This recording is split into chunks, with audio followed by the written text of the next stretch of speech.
Arguably the most intriguing and controversial religious relic in the world, the Shroud of Turin is facing major scrutiny from a new 3D finding published in the academic journal Archaeometry. Well, Shroud expert Dr. Jeremiah Johnston joins us now.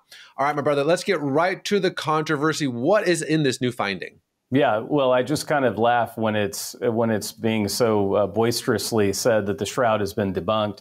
What we're discussing is a Brazilian designer that used a free software that anyone could use, a free 3D software, to attempt to prove that the shroud could never have been wrapped on Jesus's body. That was the big finding. And of course, that was what was published, rightly, as you mentioned, in the Journal of Archaeometry. However, media has just absolutely gone ablaze saying that, oh, the shroud, based on this finding, did not cover the body of Jesus. The shroud has been debunked. Anyone who has spent 2 minutes studying the shroud begins to laugh because this is not a scientific study. This isn't even a new finding. The STURP team in 1978, which consisted, Raj, as you know, of 33 of the world's greatest scientists, most of which who were not believers, concluded that the shroud could not have been caused by contact with the body through a scourge or through a bas relief. And so what Cicero Morales, the Brazilian designer, is saying, he essentially took a low relief sculpture and he used all this in 3D modeling, okay? And he wrapped the shroud around it and he said, well, this would have caused the Mask of Agamemnon effect. The Jesus body would not have looked so sharp. It would have been so much more distorted. And that's what his 3D model is pointing out, except he completely ignores the chemistry. He completely ignores all the forensic aspects of what we now know of the shroud. And so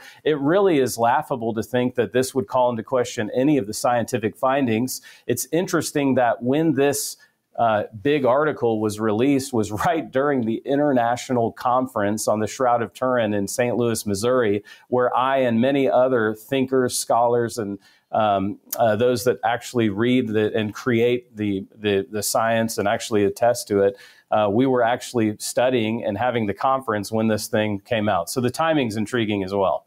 So in your opinion, this whole 3D statue thing just doesn't fit the bill? Oh, it doesn't hold water, not just in my opinion. Let me be very clear. In the scientific findings of the 1978 STURP project, the Shroud of Research team proved that the image in the cloth that you are showing visuals of, the image in the cloth could not be created through physical contact using a low relief sculpture. It proved that, not through scorching, not through heat. It proved there is no pigment, there is no dye. This is not a man-made image. That is what the scientists proved. And so the fact, I give Cicero credit, he's come out with a novel approach while ignoring all of the forensic data, saying, hey, it couldn't have happened. And again, that's not how we do science. That's not how we do scholarship. That's not how I do scholarship. I always reproduce my opponent's findings in their best possible light. That certainly did not happen. He essentially ignored all of the science about the shroud formation and said, oh, here's how it could have happened. And again, any of us who've read about it just kind of laugh about it. And it gives us a neat opportunity to remind people that the shroud is the most studied artifact in the world. It's not just a relic, it's an artifact because you can study it with the physical sciences. But Raj, just to remind you and your amazing audience, it's also the most lied about artifact in the world. This is an artifact that outside of Scripture, it attests to the death, burial, and resurrection of Jesus Christ. In many ways, the shroud is the fifth gospel, and no other artifact does that. It attests to the death, burial, and resurrection of Jesus outside of Scriptures. And I think that's why it's always talked about and always interested in these different claims. Well, that's actually my next question is, why do you think there's such pushback, not just from academia, but, you know, both you and I are evangelical Protestant Christians, however you want to call it.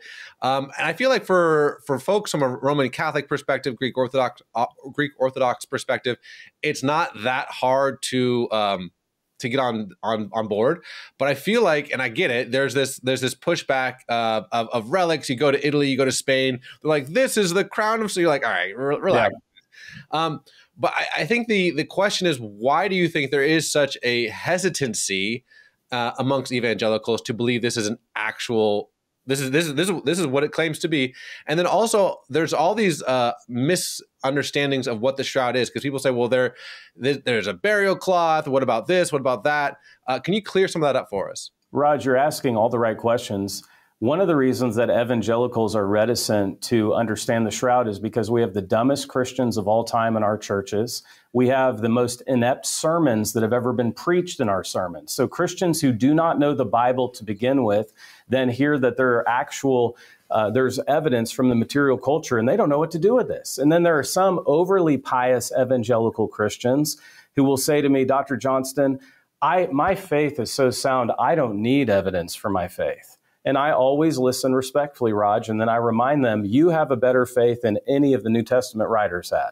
Make sure that your faith as an evangelical is not more pious than the authors of the New Testament. I can guarantee you, unless Thomas saw Jesus alive after he was dead, that's John 20, unless Mary could have exclaimed, I have seen the Lord, unless John and Peter saw Jesus linen cloth lying there, that's John 20, verse 8, and they saw and they believed, unless they could see these evidences so powerfully in front of them, there isn't a word of the 138,000 Greek words of our Greek New Testament that would have been written. And so let's make sure we actually have a faith with recourse to Scripture. The Bible is about real people, real places, real events. So that means we shouldn't be surprised that there could be an actual burial cloth that wrapped Jesus's body that science can't explain. The best scientists in the world, the Jet Propulsion Laboratory, Los Alamos Laboratories, men and women who are working on the Mars project, who I have met with from the Jet Propulsion Laboratory,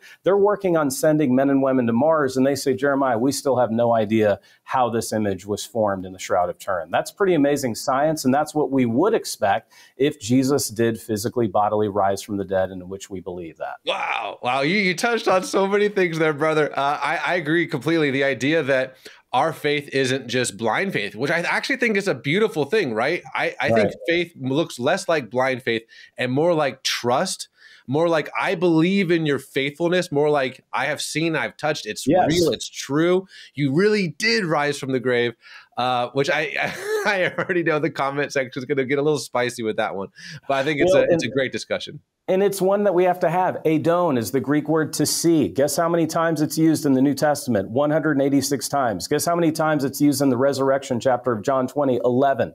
No one is ever commended for having a blind faith or a faith in their own faith. They're commended for the object of their faith. And that object of our faith is the resurrected Jesus Christ. The facts of the gospel, that Jesus died and rose again, and that people had experiences with him after he came out of that tomb alive. That's why the Christian faith exists. All right, so last question. I always want to ask you this. Let's just say, even the doubters, let's just say the Shroud of Turin really is the burial cloth of Jesus.